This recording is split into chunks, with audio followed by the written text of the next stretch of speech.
لکھا ہے ایک ضعیفہ تھی کہ جو مکہ میں رہتی تھی. ماں باپ سے اظہار ضروری ہے. یہ سارے وہ رشتے ہیں جن کو میرے نبی نے قرآن سنو ماں باپ کے لیے وَخْفِضْ لَهُمَا جَنَاحَ الذُّلِّ مِنَ الرَّحْمَةِ وَقُلْ رَبِّ ارْحَمْهُمَا كَمَا رَبَّيَانِي صَغِيرًا. ہاں ماں باپ کے لیے اپنے پر پھیلا دو، پر بچھا دو. کیوں بھائی؟ انسان کے پر ہوتے ہیں یا بازو ہوتے ہیں؟ کیوں جی بولو بھائی. باجو، تمہاری گجراتی میں بولو نا، باجو. باجو ہوتے ہیں نا، پر تو نہیں ہوتے نا. لیکن اللہ کہہ رہا پر بچھا دو، اپنے ماں باپ کے لیے پر بچھا دو. پر بچھانے کا کیا مطلب؟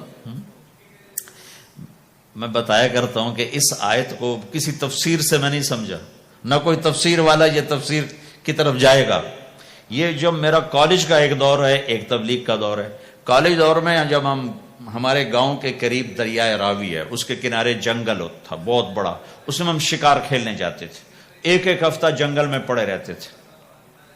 تو ساتھ کھانے کا سامان، ساتھ سارے حشم خدم، اور ایک ایک ہفتہ ہم شکار کرتے. تو وہ تیتر کو لگتا تھا نا چھرا، وہ چھرے لگتے تھے تو گرتا تھا، تو یوں اس کے پر یوں ہو جاتے تھے. میرے آنکھوں کے سامنے وہ تیتر نظر آ رہے ہیں، وہ یوں ایسے کرتے تھے اور یوں گردن ٹیڑھی ہوتی تھی.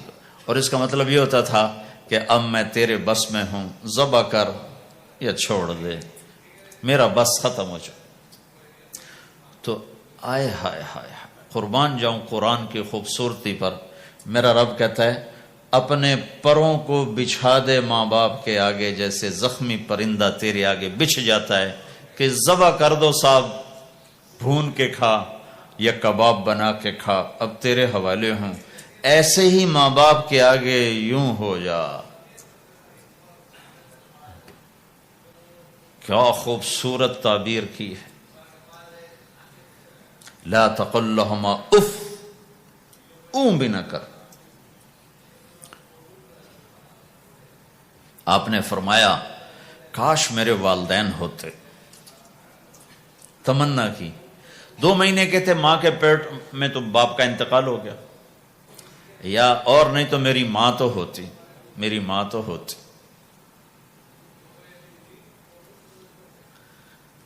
اور میں عشاء کی نماز کے مصلی پہ کھڑا ہوتا اور میں سورۃ فاتحہ شروع کر چکا ہوتا، اور ادھر سے میری ماں کہتی محمد، تو میں ماں کے لیے نماز توڑ دیتا. میں کہتا لبیک یا اماں. حج کا سفر ہے، 63 سال عمر ہے، ماں کو فوت ہوئے 57 سال گزر چکے ہیں. آپ حاجیوں کے ساتھ ابوا سے گزرتے ہیں، 10 میل آگے بستی ہے، پہلے قبر آ جاتی ہے. آپ نے احرام باندھا ہوا ہے، سر ننگا ہے، اپریل کا مہینہ ہے، ماں کی قبر سے گزرے. 57 سال میں آدمی کیا کچھ نہیں بھول جاتا. لیکن میرے نبی کے دل کا زخم اسی طرح بھرا نہیں ہے، اسی طرح تازہ ہے. آپ اونٹنی سے اتر گئے اور ماں کی قبر کے سرانے آ کے یوں بیٹھے، گھٹنے اٹھائے اور ہاتھ یہاں رکھے اور سر دیا گھٹنوں میں ایسے، اور یوں سر نیچے کر کے جو روئے ہیں جیسے چھوٹے بچے روتے ہیں. آپ نے دیکھا چھوٹے بچے گھروں میں ایسے روتے ہیں، ایسے. ہم بھی بہت روئے اس طرح منہ گھٹنوں میں دے کر. تو میرے نبی گھٹنوں میں منہ دے کر جوں روئے، جوں روئے، جوں روئے، کئی گھنٹے روتے رہے. سن 2000 میں حضرت آمنہ کی قبر کی زیارت کے لیے پہنچا. ڈھونڈتے ڈھونڈتے اللہ نے پہنچایا، ایک رہبر کو ساتھ لیا. وہ پہاڑوں کے اندر وہ قبر ہے، تو وہ اندر ہمیں لے گیا. راستہ کوئی نہیں تھا، جس کو پتہ ہو وہ پہنچا سکتا ہے، ویسے کوئی نہیں جا سکتا. کالے پہاڑ، چھوٹے چھوٹے، کانٹے دار جھاڑیاں. ایک پہاڑی ہوگی اتنی اونچی جتنی آپ کی چھت ہے، اس کے اوپر باقی پہاڑ تو ایسے تھے، نوک نکلی ہوئی، وہ اوپر فلیٹ تھا. کوئی 10 بائی 10 تقریباً. وہاں میرے نبی کی ماں آرام کر رہی تھی. تو میں نے چاروں طرف دیکھا تو 2000 یعنی صرف 12 سال پہلے جنگل، ویرانہ، وحشت. 1400 سال پہلے یہاں کیا ہوگا.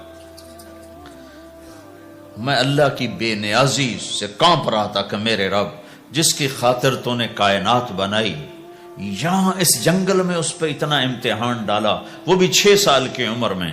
باپ دیکھا نہیں، بہن کوئی نہیں، بھائی کوئی نہیں، خالہ کوئی نہیں، کوئی ساتھی کوئی نہیں. 3 دن بعد یہ موت آتی تو مکے میں آتی تو کئی سینے سے لگاتے. 3 دن پہلے یہ موت آتی تو مدینے میں آتی، کئی سینے سے لگاتے. مدینے سے بھی نکالا اور مکے سے بھی دور کیا، اور جنگل کے اندر صرف 25 سال کی عمر میں اما آمنہ رضی اللہ تعالیٰ عنہ پہ موت نے وار کیا. اور اللہ کے نبی گھبرا گئے. 6 سال کے بچے کو سمجھ میں نہیں آ رہا کہ یہ کیا ہو رہا ہے. حضرت آمنہ بول نہیں پا رہے. مجھے لگتا ہے غالباً ہارٹ اٹیک ہوا ہوگا. 3 افراد، والدہ، خادمہ ام ایمن اور میرے نبی. اور حضرت آمنہ یوں تڑپ رہی تھی، ایسے پہلو بدل رہی تھی، تڑپ رہی تھی، اور آپ سہمے ہوئے بیٹھے تھے اور سمجھ میں نہیں آ رہا تھا ہوا کیا ہے. پھر حضرت آمنہ نے آخر میں اپنے آپ کو، ہارٹ اٹیک میں بولا نہیں جاتا، مجھے ہوا تھا تو مجھے پتا ہے بولا نہیں جاتا.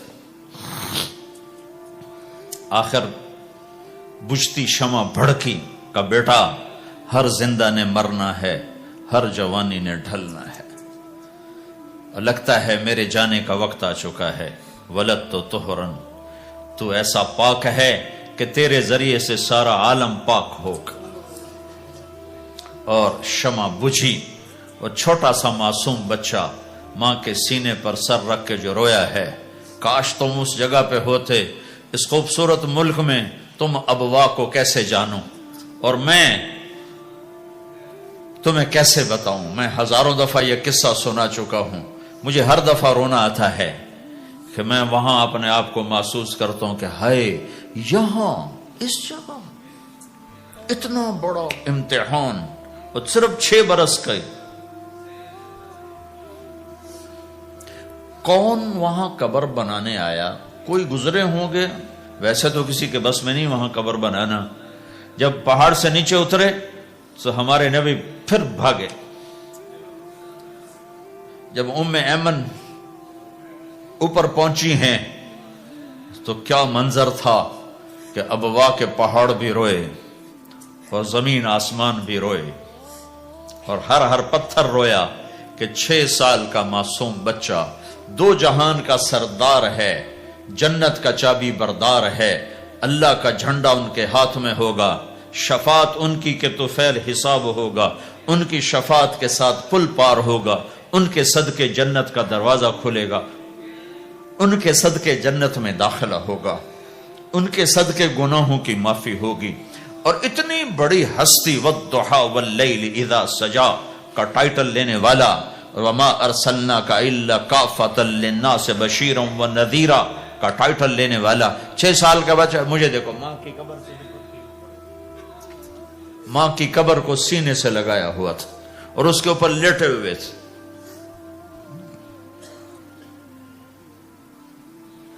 جب حضرت ام ایمن پہنچی ہیں تو اللہ کے نبی کیا کہہ رہے تھے؟ اے میری ماں، تمہیں تو پتا ہے نا تیرے سوا میرا کوئی نہیں تھا، تو مجھے چھوڑ کے کہاں چلی گئی؟ تیرے بغیر کہاں جاؤں گا؟ میرا کون ہے اب تیرے سوا؟ ام ایمن نے اٹھایا کہ مجھے چھوڑ دو، میں کہیں نہیں جاؤں گا، میں اپنی ماں کے سوا کہیں نہیں جاؤں گا. کھینچ کے اٹھایا، نیچے لائیں، اونٹنی پہ بٹھایا. 3 راتیں مسلسل روتے روتے یہ سفر ہوا. ہائے ہائے، کوئی آنسوں کو آگے کوئی خالہ نہیں بیٹھی، باپ بھی نہیں بیٹھا ہوا، بھائی بھی کوئی نہیں، بہن بھی کوئی نہیں ہے، کوئی نہیں جس کے گود میں سر رکھ کے اب یہ بچہ سوئے گا. تنہائیوں کے ساتھ اب بسیرا ہے. تو میرے نبی کا کھانا پینا چھوٹ گیا، کچھ نہیں کھاتے تھے سارا دن، زمزم کے پانی کے چند گھونٹ پیتے تھے اور تنہا بیٹھے رہتے تھے. تو اس پر آپ نے یہ کہا، کاش میری ماں ہوتی تو میں ایسی خدمت کرتا کہ اس کے پیچھے نماز بھی توڑ دیتا. ماں باپ کا ایک مقام ہے جو دین بتاتا ہے بھائی. صرف پیسہ ہی بنانا سب کچھ نہیں ہے، اور بھی دکھ ہیں زمانے میں محبت کے سوا، راحتیں اور بھی ہیں وصل کی راحت کے سوا.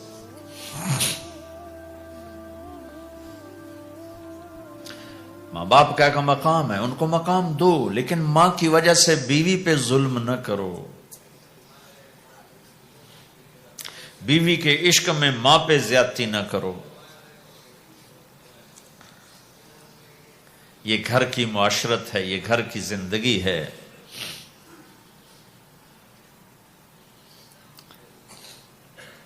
حضرت نعمان بن حارثہ بن نعمان دو صحابہ کے بارے میں آتا ہے کہ جیسی انہوں نے ماں کی خدمت کی اور کسی نے نہیں کی. ایک حضرت عثمان، ایک حارثہ بن نعمان.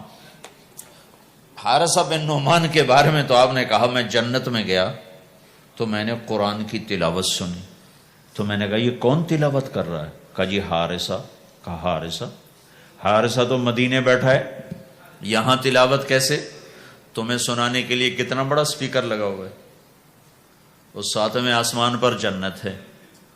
تو کہا فرشتوں نے کہ جی ماں کی ایسی خدمت کی ہے، جب قرآن پڑھتے ہیں اللہ ساری جنت کو سناتا ہے.